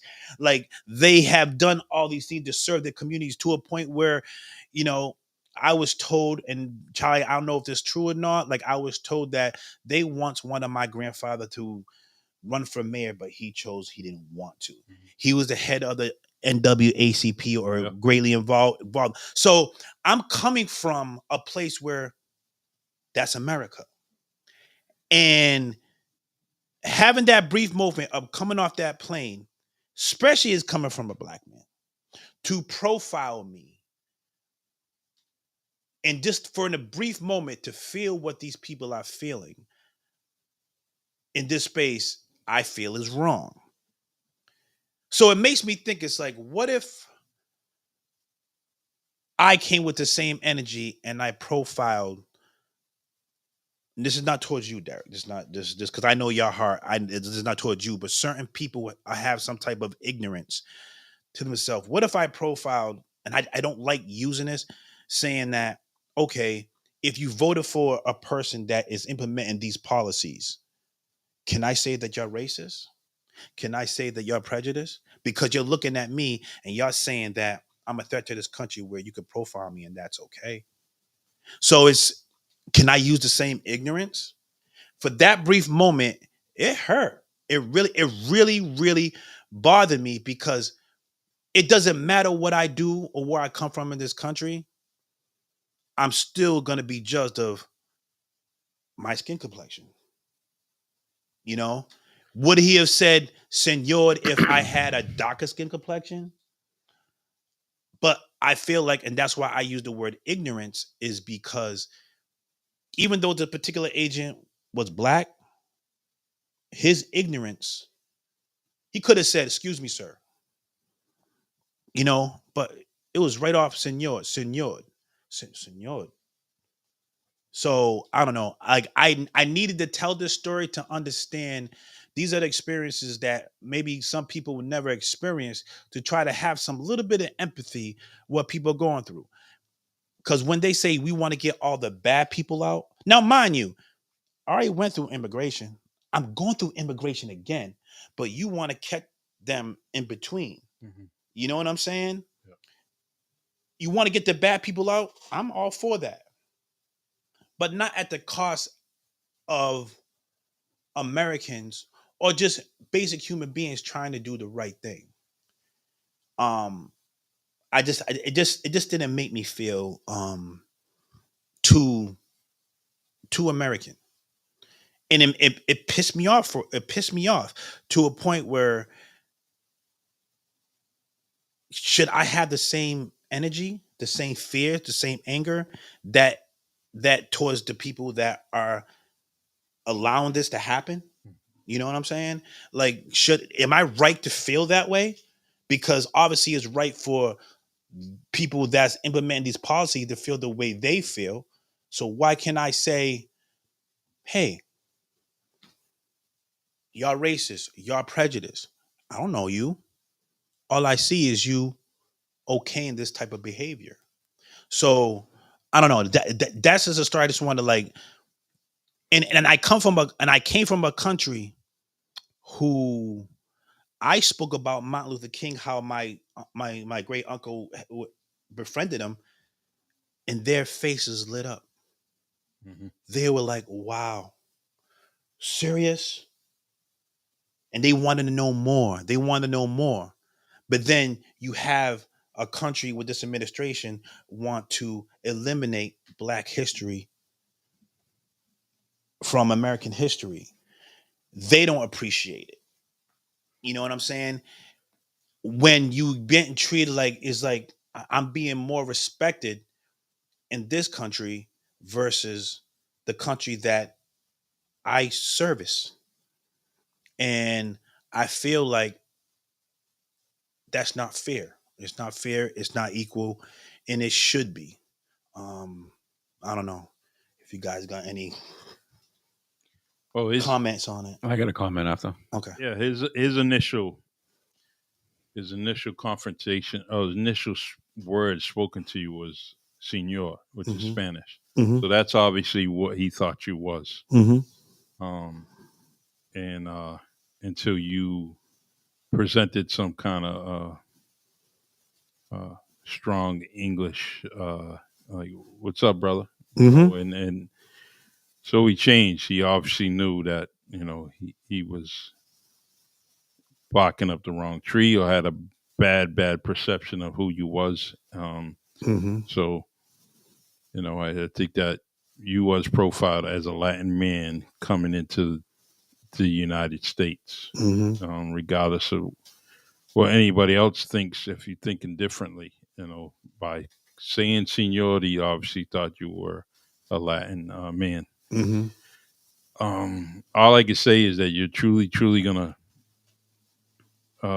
continue with your travel abroad, and this just kind of keeps you can keep you a whole lot smarter and aware of what's going on. But keep sharing these stories because I'm a little bit hesitant about traveling abroad, and for reasons that you're telling me, and or you just explained. But it's also happening within the country, So we just got to keep passing these stories on, living and learning from them, and hopefully that things become a whole lot better. And the way things are going right now, they're on a downslide when it comes to these policies. So let's hope things change and get a little bit better, and we can kind of focus on things that well, I can't say it just some people feel that immigration and all this is important, so we got to focus on it. But I think that there's also living and learning in every experience, and your experience is definitely something that we should be learning from. Yeah. So can I my turn? Yeah. I feel that how you feel is how you feel. No one can tell you how you feel, right? So if that's how you feel about it, I respect that. If we are gonna go in the way of border security, okay, and I get like, so I'm sometimes I'm kind of lax on things like, hey, if you go through immigration on their end and then it's like, dude, like I'm good. That being said, if police have policies, right? I mean, I don't know what it is. Is it do they check every third or fourth passenger? Do they profile? I don't know. But just to defend that police officer or the immigration officer, honestly, I can't tell the difference. Like if you're the complexion of your skin or whatever, like I couldn't tell. I probably can't. I know you now, right? I mean, I don't do. Are you Cape Verdean? Are you Brazilian? Are you Dominican? Like, you know what I'm saying? I can't tell those things, to honestly, right? For the most part. So I feel like, if you see someone come or whatever, and like say hola or senor or whatever, so like I mean, I probably wouldn't be able to tell some people too. So if that's the word he chose, I don't know that it was being racist. I think that's just what No, it was being ignorant. Whatever. He was trying to get your attention or whatever. You know what I mean?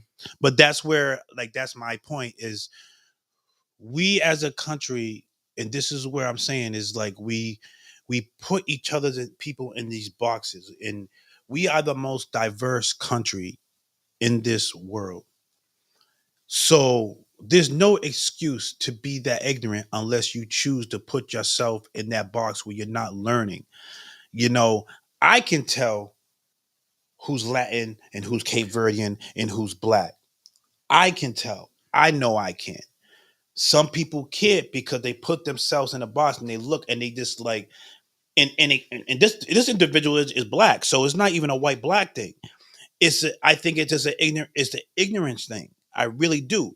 It's uneducated of like understanding of different cultures, ethnicities, of everything.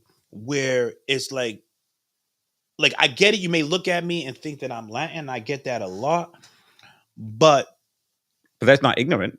Yeah, it is. Why? Because he stopped his investigation as a police officer by Berto just saying, "What's up, brother?" That doesn't mean that he's not American. Yeah. That doesn't mean just because he said, "Look, what's it?" So the London actor there, he plays in all the black movies. All the women. Elba. Yeah, it's your Elba. You see how he could change his accent? Like, yeah. So are we going to say that he's American? Is like "What's up, brother"? Is that like an American thing? Well, it's a black thing. It's a black American thing. Yeah. Well, he just, "What's up, brother?" But see, but I say it all the time. So can it be a white American thing too? It could be an American thing. It comes from the black culture. I say "What's up, brother" all the time. Yeah, but it's his tone, it's his look. You got to understand that it's "What's up, brother?" Yeah, I mean, it's almost. Go ahead. And Berto realized what was going on instantly when he said "Senor." Yeah, and then he instantly corrected this guy, or swayed him in another direction by saying, "What's up, brother?" it's he knew. Oh, I made a mistake. So yeah, but what's wrong with that? So he made a mistake. Like if what you're saying is he said senor because maybe he thought he was Latin. Let me check this dude out. Whatever you call it, profile, whatever. That's the thing. That's what's wrong with it, is because he called him senor, and he thought that he needed to be checked out. So why do you stop doing your checks and balances when he says, "What's up, brother?" Yeah. You should go on check and continue check on. the So the what book it or tells whatever. me as another person on the outside is that you went to him for a certain reason. A certain reason. You already went into it with a bias. And this is where, like, when I talk about ignorance, it's like, and Chai, you could test to this. If correct me if I'm wrong. And me and Derek, we had these conversations also before. We can be an establishment with all white people, and it could be me and another black person. You're not gonna see this, but me and that other black person are gonna catch eye to eye contact, and we're going to either nod our heads or we'll even come across each other in that particular place, and we'll say, "What's up, brother?" We won't do it to anybody else in that establishment. You won't see it because you're in your environment. It's almost like, I'll give you another example. When you watch Obama, he'll go down a line and he'll shake a white person's hand. But he one goes to that black person's hand, it's a different shake. And this is the things where I started thinking about, like, the ignorance of everything. And we got to have these uncomfortable conversations. There was a moment in the campaign, the presidential campaign, where Kamala was changing her dialect, her tone, the way she was talking. And this is where I want to educate other ethnicities. The way we talk around white people is not the way we talk around our own people. Because we know if we talk the way we talk around our people, we're going to be judged. So when Carmelo was like changing her accent a little bit, she was talking to a predominantly black audience where she was comfortable, where she knows she wasn't going to be judged. But she was eventually judged because people saw videos and heard this. She's like, why is she changing her? But this is what we do. The way I talk at work, which is predominantly white, is not going to way I'm going to talk in the back room of Port Royale around my friends. We can't, because we're going to be judged. So we have to move in that way. So when he pulled me over and I said, "What's up, brother?" He understood what I was saying. You know what I'm saying? Without me even saying it. That's why when I saw him later, he couldn't look at me again. And I was trying to get his attention because he knew I looked at him as an op versus an equal. He's black just like me, just a little bit of different shade.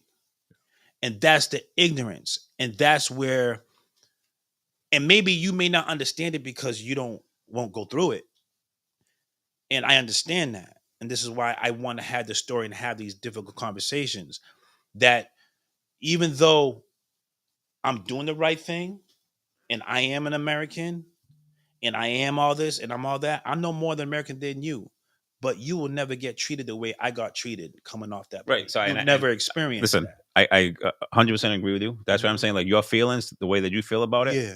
I completely respect that, because I would never have those feelings. I would never be put through that probably like you have. Yeah. So you know what I'm saying? I understand what you're saying. Yeah. No, and that's why I say I'm only defending that cop, and I say this because I look at my experience. Yep. And not that it has anything to do with it, but my experience of, because I hate when you use it all the time, which is fine. You love to use the word ignorant, okay? I do. And that's fine. Because I don't think I'm an ignorant person. However, because I have I have a lot of women friends that are, Dominican, Haitian, Black, Cape Verde, like, you know what I'm saying? And I got to be honest, like, What about men? You just said women. well, because I have a mixture of I'm both. only messing with I'm you. I'm Yo, I'm, because I'm you like thinking those ethnic women. I do, but I'm thinking of them in particular. Like my client today, like Mhm. when I first met her, I showed her a house today. When I first met her a couple of years ago, I thought she was Black. Mhm. She's Brazilian. Mhm. Like, you know what I'm saying? I can't. I mean, I look at someone's skin tone. I try to figure it out. I mean, I can't figure it out, But that's where, and I don't think I'm ignorant because of that. yeah, you are. Why? But think about. I know you. But The hold word, on, hold the on. word. Let me just finish. Okay. Because someone with the same complexion could be Dominican or could But be that's Cape Verdean. But it can't. But that's the thing. How do you know all these things? You just know that. Now, when you hear ignorant, I understand what you're hearing, but just go with what it means. It goes unaware. It's not Well, meant say to. unaware. It's Say not. unaware. But see, you feel. I'm not insulting people, but there's ignorance that comes about. Ignorance is unaware. You just don't know. Like I know, I can know who's a Cape Verdean, who's Latin. I know. It takes because I could just tell how maybe they dress. You know what I'm saying? Or maybe they like it just the way they shave their beard, or if we just know. Okay, so I mean, you're going. That's deep.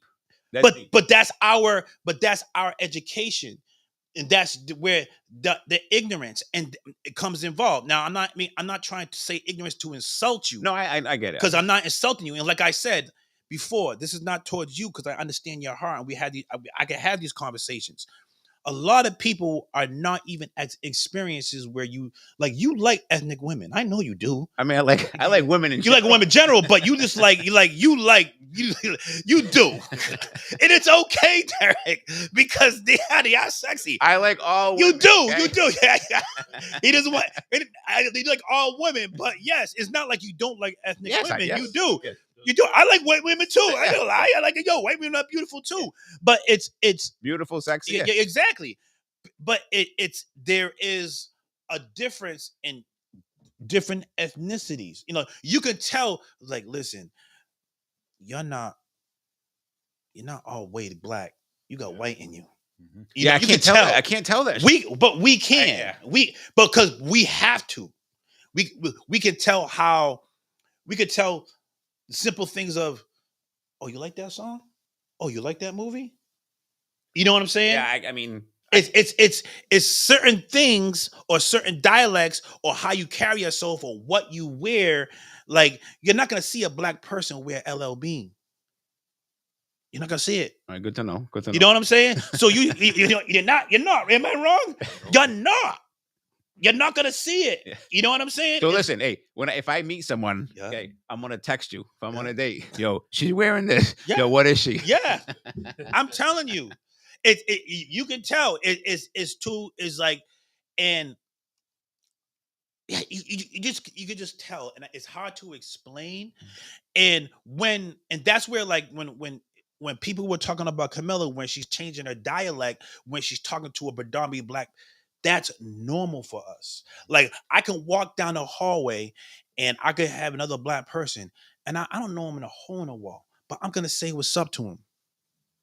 Just because, not because we're just in the same hall together, because you're black. And because y'all in the same struggle that I'm going through, you may get profiled. You like, there's so many times we'll be in a restaurant and they be like, "Well, words not even being said." All right. You know what I'm Yeah. saying? And that's where I'm sure you didn't know that goes on. You don't supposed to know that's going on, because there's no reason for you to be aware of that. But that's your ignorance of not knowing that equal Americans who are different shaded you, what we have to deal with. You know what I'm saying? You're not gonna, we always talk about this. Your experience in America is totally different experience. Totally different experience. This is why, and that's why I applaud you. You put yourself in these environments, that normal environments that eliminates any of ignorance. This, like I don't think you're an ignorant person. You're not. I'm not calling you ignorant person. But there's a law of like bad. Yeah, no, Bad. I give you a hard time with that word, but I get But what I you're don't mean it saying. as an insult. I get what you're don't. saying. I know how it makes you feel, and I use it because I know how it makes people feel. So cause it pushes you to like defend yourself and have the conversation. But it was just it was brief. Wasn't that big of a deal. I get the climate of our country. I just don't think that's fair. You know what I'm saying? Now, if you went through immigration and everything like that, because there's a lot of things you have to go through to that this people will have a little minor blip on their record, and their health they had walked in the back room. Everything's on there, So the process of going through immigration is tough. So it's like people just need to understand. That's why I tell people travel outside the country. Like I want to go to China. I want to go to China. It's on my bucket list because of the culture. Is there things that I disagree on how they live? Yes, but there's stuff that we can learn from them. That I want to go because they're doing something right. They're doing something right. We're doing something wrong when it compares to them. So to better my intellect, to eliminate my ignorance, that's how I like. I'll talk to the locals when I'm outside the country. I want to know. Yeah. I want to understand. And trust me, it also hurt. It was the fact that you have these people light up Martin Luther King. Oh my God. Oh my God. And then you got your president trying to eliminate Black history from American history. And I'm like, what the fuck? Well, that Smithsonian sit-in counter was, dismantled this week, and that touches home. Anyone that knows the Dr. Jabril Kazan should be upset about that. Yes. Because he's here in our city, made this city our home, his home rather, and a piece of him and the history. I mean, there's several sitting counters throughout the country, but his is one of the infamouses. Um, you want to read that, Berto? My eyes are up. I can't even see that. I'll put it up so people can read it. Because Marguerite said it's a cultural conversation, is a direct reflection of cultural differences, and the lack of understanding diversity among us humans. Unfortunately, some white people will never understand unless they have experienced our cultures to the point where let me finish the because I can't see If it. you just Let me see. try to read it. To the person. Unfortunately, some white people will never understand that unless they have experienced our cultures to a point where they are exposed to the deep, hurtful. And come on, Margarita. Like I can read, but I can't read. Like, come on. Interesting of being a person of color. Wildly enough, folks have a hard time accepting that they will never understand fully, but it doesn't take away from being empathetic. I'll be honest, the situation is one that requires a devil's advocate perspective. Just my opinion. Okay. Yeah, you gotta be open to live and learn what other people are going Mm-hmm. through, both black and white, Hispanic, or any other ethnic group. You really have to have an understanding. And with my career, I was able to absorb that and see that firsthand while getting paid as a police officer in this city. The diversity was unbelievable.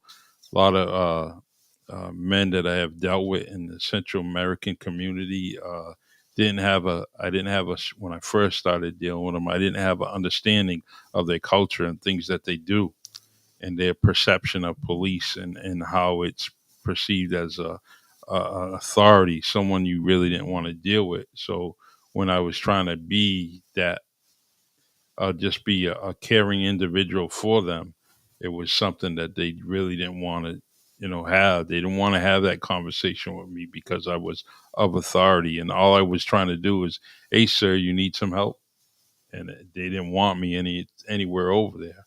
So I understand that, and I gradually started to learn more and more of the community. And believe it or not, Cinco de Mayo is Mexican. It's. But there was a lot of people that I would mention when I was attending some Cinco de Mayo events throughout the city, um, and or going to some of their restaurants and be able to. So that was something I was kind of ignorant about, with the Central American community and some of the things, that I'm just trying to be an officer friendly in the neighborhood, and I didn't know that that perception of police is something that is very dark, and I didn't realize that. So um, I'll never forget the situation at one of the local elementary schools where I was just talking to a kid about soccer, and he got in trouble because he was talking to me, Hmm. and that was hard. He was a black child. It was there was a Guatemalan Wow. child, and See, he that's was, ignorance on their part. oh boy, kid got in trouble, but I was very sad that day, but I couldn't explain because of linguistics, Yeah. to the dad, but he did get in trouble. Um, Man, I love Frequency Live. I love WNB1 Radio and all the stuff that we're able to bring to the community. And this is something right here. This conversation. Every week we're doing this, man. So awesome. All right. Is this the end? I gotta know. I gotta know. I gotta know. Is this the end? Yes, this is the end of another episode of the Frequency Live on WMB1 Radio. Some final thoughts. Who wants to go first? Who wants to go first? I'll go first. Okay. I just read Margarita's comment real quick, Yeah. her reply to that. And I agree with that because sometimes I feel like I fit into her comment that she just said because I don't think I'm ignorant. However, there are things that I just don't know, right? And that's what ignorant means. If it well, Unaware. I don't like that word. Okay. No. I don't like that word. But no, I don't like. I don't know. So I mean, Margarita. I mean, I don't know. She could be Cape Verde. She could be black. I don't know because I see people. I just see people. Puerto Rican. Puerto Rican. That's another. I just see people. I don't know that I can't figure shit out like by the tone of their skin exactly what they are. I don't know. Fair enough. I mean, Yeah. right. I mean, I don't know. Can you guys figure out all these Puerto Rican, Dominican, Brazilian? Yeah. All You could tell who that is very impressive. Yes, because we like the Dominicans act totally different from Puerto Ricans. Puerto Ricans like it's. I'm different. just no time out. I'm saying by looking at someone. Yes. By Okay. how they dress, how they present themselves. Okay. Yeah. By speaking, I can figure it out more. Yeah, But yeah. but when I just look at someone in their skin complexion, Yeah. like you walking off an airport, I can't tell who's who. I just see a. But that's the point I'm trying to make is that we can because we have experience. You have people making the decisions and policies and not having the right cultural experiences to make a correct judgment where it's equal and empathetic to all people. Okay, so just to clarify, Uh-huh. are you saying that like every person of color knows all this stuff? No, because that black person that pulled me over, he was ignorant. When I say ignorant, it's not towards white people because there's ignorance in the Latin culture, in Cape Verdean culture. It's like there's Cape Verdeans that think they're white. Yeah. I bet you didn't know that. Well, there's white people that think they're black. Yeah. You know what I'm saying? But no, but actually there's Cape Verdean people, the old school Cape Verdeans, they'll say they're white. Yeah. You know what I'm saying? But you won't, but that's their ignorance. Yeah. You know what I'm saying? There was a 60s and 70s in New Bedford. There was a divide between African Americans and Cape Verdeans. Yeah.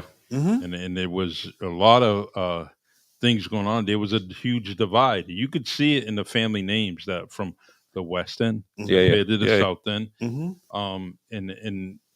But there was I'll say it right now, the Black Panther Party here had a headquarters in New Bedford. The powers that be in Boston was very leery and very hesitant about putting a branch here in New Bedford. because there was a abundance of Cape Verdean people, and they said that Cape Verdeans are perceived to be European. Didn't know if they could trust them. Mm-hmm. So there was a hesitant. They just didn't want to make them members of the Black Panther Party, thinking that they were maybe uh, could be double agents. So and that's here in this city. So there's a divide in every race. Yeah. There's There and is. here there's a There's great ignorance in story. every No, I race. completely agree, and I can't believe I can see this because of my eyes. But Margarita makes another great point, because I know friends that in the some Black community or different ethnic communities, they can't go here because there's going to be a struggle. Mhm. So that's why I think what she's saying is we have to know who people are because we can't go in certain things. And I get it. I don't really I've never had to like figure that out or deal with that, whatever. Again, I see people, I go where I feel comfortable, and that's it. It's like I use the word ignorance. Is like it's almost at the beginning of the show while talking about the guys wearing the chains, the Black guys Yeah. wearing it. That's ignorant. Yeah.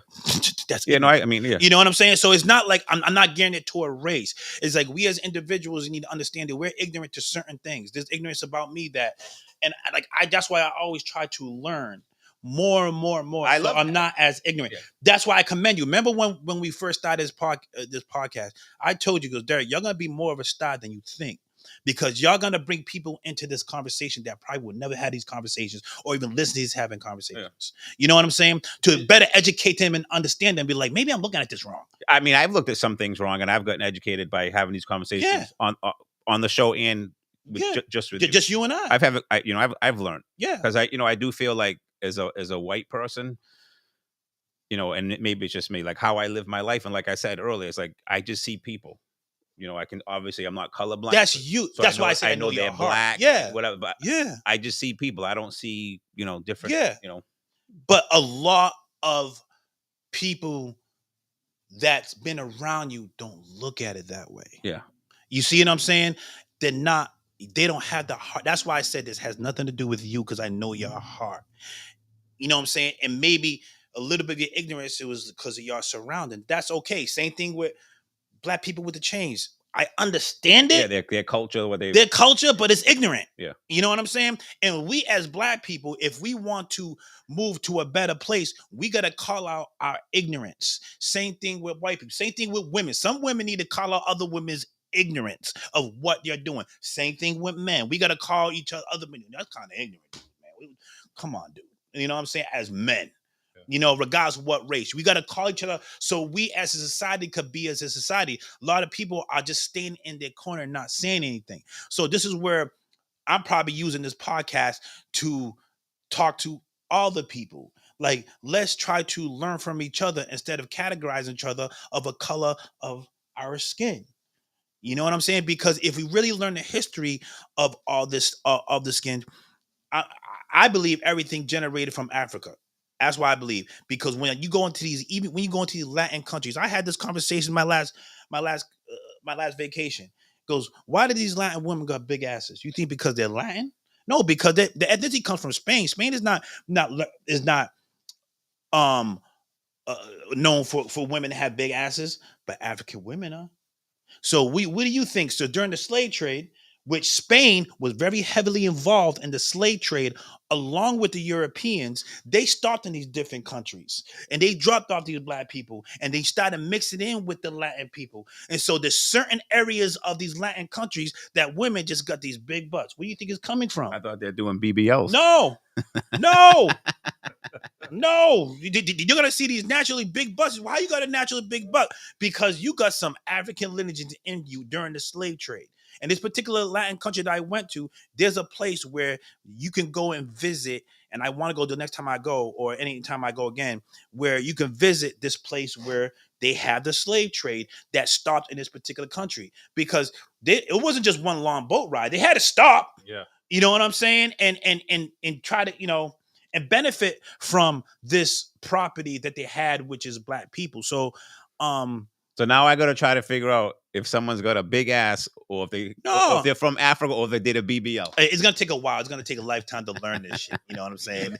We would grew up in it, so it comes natural to us. You know what I'm saying? But my final thoughts. I before we go, I'm gonna end it with this. I spoke to Charlie about this. There is a podcast that this is a person who I wanted to vote for president, Pete Buttigieg. And it's a podcast that you just go Google Pete Buttigieg with Andrew Schultz. And it's a conversation. It's a long conversation. I think, honestly, for both ends, this is a person that we should really consider being our next president. But I don't know what's going to happen because, number one, I want to discuss is the fact that he's a Harvard Law graduate. He served in the military in Afghanistan. He was a mayor. He was our Secretary of Transportation. But he's gay. But he also adopted black twins, a boy and a girl. His temperament gives me presidential vibes. I just want the people to go there and go listen to this podcast, and he explains things in a way that is like, this makes sense. What's good and bad was being good and bad and done, and why we shouldn't do it and everything like that. And he's very patient because some of these people that were interviewing him, you could tell they were a little bit conservative. It was almost like Andrew Schultz was saying, I want you to lie to me so you can appeal to my feelings so I can vote for you, because I would vote for you, but you're not appealing to my feelings. Lie to me so I can feel good, so I can vote for you. That's basically what he kept on pushing it. And you could see Pete Buttigieg's body language like, are you serious? You want me to lie to you? So you can even see what I'm capable of doing, what I can offer you is, but it was a good conversation, and I think that he would be perfect. I don't know if this country's ready for that. But my recommendation, go with an open mind.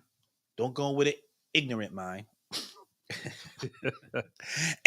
And open yourself up into this particular person, because regardless of what he does in his bedroom, I think that everything about him is American, and he moves with some type of empathy and understanding on both sides.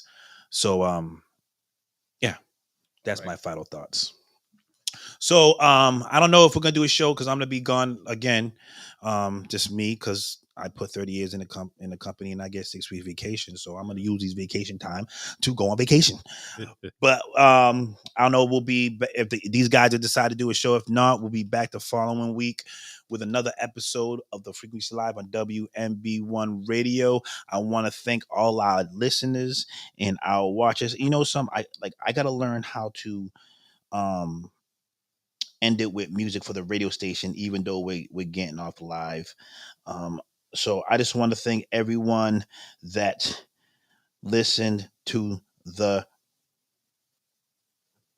show. Thank you. Thank you.